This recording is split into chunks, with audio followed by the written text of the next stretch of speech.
సస్పెన్స్లో Santosh future. April 2తో ముగియబోతున్న MP పదవీ కాలం. మరోసారి ఛాన్స్కు పార్టీ నిరాకరణ. కుటుంబానికే ప్రాధాన్యత అంటూ విమర్శలు. కాదు ఇప్పుడు ఈ ఫ్యూచర్ సస్పెన్స్ ఏముంది? ఆల్రెడీ కేసీఆర్ తుంటిరిగితే మొత్తం అదే పనిలో ఉన్నాడు కదా. ఆయనకి గోళీలు ఇచ్చుడు, నీళ్ళు ఇచ్చుడు, వీల్ చైర్ నూకుడు ఇదే పనిలో ఉన్నాడు కదా. ఆయన గతంలో చేసిన పని అదే. అధికారం ఉంది కాబట్టి దాన్ని విచ్చలవిడిగా వాడుకొని అధికార దుర్వినియోగం చేసి ఇట్లాంటి వాళ్ళకి పదవిని కట్టబెట్టిండు. రాజ్యసభ ఎంపీ ఇచ్చిండు ఈయనకి. పెద్దల సభలో ఇట్లాంటి దుర్మార్గులు. వందల వేల కోట్ల సంపాదన ఈయనది కూడా. హరితహారం పేరుతోని సినిమా స్టార్లతో, హీరోయిన్లతో సెల్ఫీలు దిగి దాన్ని ప్రచారం చేసుకొని దాదాపు వేల కోట్ల రూపాయల హరితహారం నిధులని మింగేసిరు. బాగా సంపాదించిండు. ఇప్పుడు ఏముంది నా ఫ్యూచరు? జైలుకి వెళ్ళాల్సిన దాంట్లో సంతోష్ రావు కూడా ఒకడు సైలెంట్గా తప్పించుకుంటాడు. ఈయన సైలెంట్గా. ఏప్రిల్ 2తో ముగియబోతున్న ఎంపీ పదవీ కాలం. మరోసారి ఛాన్స్కు పార్టీ నిరాకరణట. బీఆర్ఎస్ రాజ్యసభ సభ్యుడు జోగినపల్లి సంతోష్ కుమార్ రాజకీయ ఫ్యూచర్ సస్పెన్స్లో పడిందా? ఆయనకు మళ్ళీ ఎంపీ అయ్యే ఛాన్స్ లేదా? అవకాశం కల్పించేందుకు పార్టీ కూడా సుముఖత వ్యక్తం చేయడం లేదా? సంతోష్ సైతం పదవిపై ఆశలు వదులుకున్నారా? ఇదే టాపిక్ ఇప్పుడు బీఆర్ఎస్లో హాట్గా నడుస్తున్నది. రాష్ట్రంలో ఖాళీ అవుతున్న 3 రాజ్యసభ స్థానాల్లో 1 మాత్రమే గులాబీ పార్టీకి దక్కబోతున్నది. ఇందులో సంతోష్కు ఛాన్స్ లేకపోవచ్చనే టాక్ వినిపిస్తున్నదట.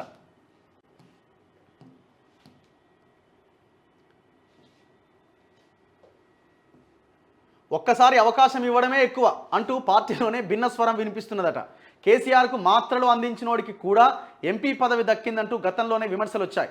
రాష్ట్రంలో యువతకు కొలువులు రాకపోయినా కల్వకుంట్ల కుటుంబంలో మాత్రం అందరికీ ఉద్యోగాలు వచ్చాయంటూ విపక్షాలు ఘాటుగానే విమర్శించాయి. ఇలాంటి పరిస్థితుల్లో ఆయనకు మరోసారి రాజ్యసభ అవకాశం ఇస్తే విపక్షాల నుంచి మాత్రమే కాకుండా సొంత పార్టీ నుంచే సెటైర్లు వినాల్సి వస్తుందనే అభిప్రాయం వ్యక్తమవుతున్నది. ఈ ఏడాది ఏప్రిల్ 2వ తేదీన ఎంపీ పదవీ కాలం ముగుస్తుండడంతో ఇక ఇంటి ముఖం పట్టడం మినహా మరో మార్గం లేదనే వాదన వినిపిస్తున్నది. నాకు తెలిసి ఆ కేసీఆర్ వీల్ చైర్ నూకుడు కూడా ఆపేస్తాడు అనుకుంటున్నాను నాకు తెలిసి. ఎందుకంటే ఎట్లాగో అధికారం లేడు కదా, నీతో నాకేంది, ఇక ఎన్ని రోజులు వేయాలన్నా నీ గోళీలు అని నాకు తెలిసి ఆ వీల్ చైర్ని కూడా అవతలకు నూకి ఇవతలకు వచ్చే అవకాశాలు కూడా లేకపోలేదు. ఈ ఛాన్స్ ఎవరికి ఇస్తారు మరి? ఖాళీ అవుతున్న రాజ్యసభ స్థానాన్ని ఈసారి బీఆర్ఎస్ ఎవరికి ఇవ్వనున్నదనేది ఆసక్తికరంగా మారింది. సొంత మనిషి కావడంతో జోగినపల్లి సంతోష్కి ఇస్తారా? ఆయన కొడుకే అయినా, లేక మధ్యంతర ఎన్నికల్లో గెలిచిన వద్దిరాజు రవిచంద్రకు మరోసారి అవకాశం ఇస్తారా? లేక కొత్త వ్యక్తిని కేసీఆర్ ఎంపిక చేస్తారా అంటూ పార్టీలోనే ఆసక్తికర చర్చ జరుగుతున్నది.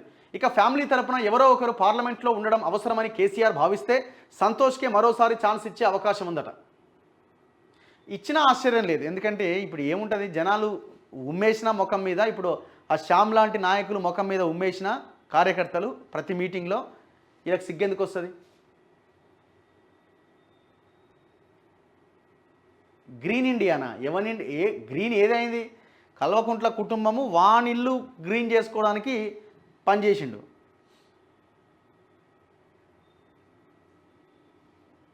లీస్ట్ పొజిషన్లో ఉండట సంతోష్. బీఆర్ఎస్ ఎంపీల పర్ఫార్మెన్స్ గురించి కేటీఆర్ గణాంకాలతో సహా ఎంత గొప్పగా చెప్పుకున్నా రాజ్యసభ సభ్యుడిగా జోగినపల్లి సంతోష్ వ్యవహారం మాత్రం అంతంత మాత్రంగానే ఉన్నదట. 6 ఏళ్ల కాలంలో ఆయన రాజ్యసభ సమావేశాల్లో ఎంత యాక్టివ్గా ఉన్నారో వెబ్సైట్ వివరాలు పొందుపరిచింది. తెలంగాణ హక్కులు, ప్రయోజనాలు, అవసరాల కోసం రాజ్యసభలో ఆయన పాల్గొన్న చర్చలు, వేసిన ప్రశ్నలు, ప్రవేశపెట్టిన ప్రైవేటు బిల్లులు, సమావేశాలకు హాజరైన సందర్భాలు, వీటన్నింటినీ వెబ్సైట్ వివరించిందట.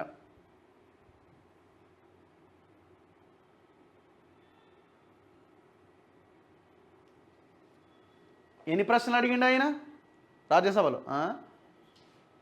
అగో పర్ఫార్మెన్స్ ఉందా ఇక్కడ? ఎంపీగా సంతోష్ పర్ఫార్మెన్స్ అట. పదవీ కాలం 6 సంవత్సరాలు, అటెండెన్స్ 55 రోజులట, యాబ్సెంట్ 122 రోజులట. ఈ ఎందుకైనా పదవి 122 రోజులు ఇక్కడ కేసీఆర్ గోళీలు మాత్రలు ఇస్తందుకు, ఆయన గేట్ నూకుతందుకు, డోర్ ఓపెన్ చేస్తేందుకు ఇక్కడ పనిచేసిండు. 55 రోజులు హాజరైతే 120 రోజులు ఆబ్సెంట్ అయ్యిండు. అడిగిన ప్రశ్నలు 2 అట. అవి కూడా ఏందో మళ్ళా ఈయన 2 ఏం అడిగినవా నువ్వు ప్రశ్న? పాల్గొన్న చర్చలు 0, ప్రవేశపెట్టిన ప్రైవేట్ బిల్లులు 0. ఇంకా ప్రైవేట్ ఈయన క్వశ్చన్ అడగలేనోడు ఇంకా బిల్లు ప్రవేశపెడతాడు. ఎంపీ ల్యాడ్స్ నిధులు మంజూరు 10,80,00,000, విడుదలైంది 7,50,00,000, ఖర్చు పెట్టింది 5,27,00,000. సిగ్గులేదు, ఈడ 2 కోట్లు ఖర్చు పెట్టకుండా ఆపేసిండు.